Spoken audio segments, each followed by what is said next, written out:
So I had a couple questions that have come through on the group and through the messaging system, and I want to go ahead and answer those on here for you guys. The first one is, I was asked, why is the groundwork so important and do you always have to do it?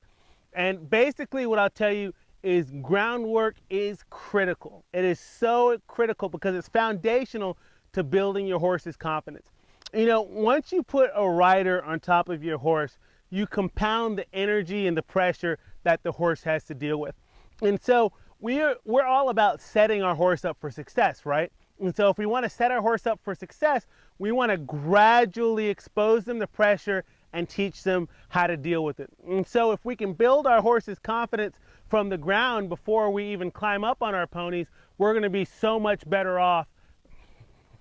We're going to be so much better off rather than just climbing up there and cowboying up and just making our horse deal with it. And that's when you get horses that explode and start bucking and this and that, because really it's all our fault. We really haven't taken the necessary time to gradually teach them what it is they need to know so that they can absolutely definitively be successful at their job. It's just like if you start a new job, typically there's going to be some type of training, maybe an employee handbook. People are going to help you out along the way, hopefully, and you'll do better at your job. You're not just going to get thrown in the deep end and expect to do well. And a lot of times we do that with our horses without even thinking about it. Now, as to the question of should you do groundwork every time you ride, let me tell you, I've been riding a lot of horses for a long time, and I'm a pretty good rider, and every time I ride, I do groundwork with my horses,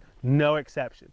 Even if it's just for a few minutes, I want to go through and again, set my horse up for success. Give them the opportunity, if maybe they're not feeling well or something's wrong, they're going to have a chance to communicate that. And then also, I want them to have a chance to kind of get a read on me and understand what my expectations are. And so the more that I'm able to do that with my pony and give them the benefit of the doubt, give them a chance in order to kind of match up and link up with how I'm doing, what my mood is, what my expectations are, the better off I'm going to be, and I'm going to set my pony to be better off because, again, we're setting them up for success, and that's what we want to do.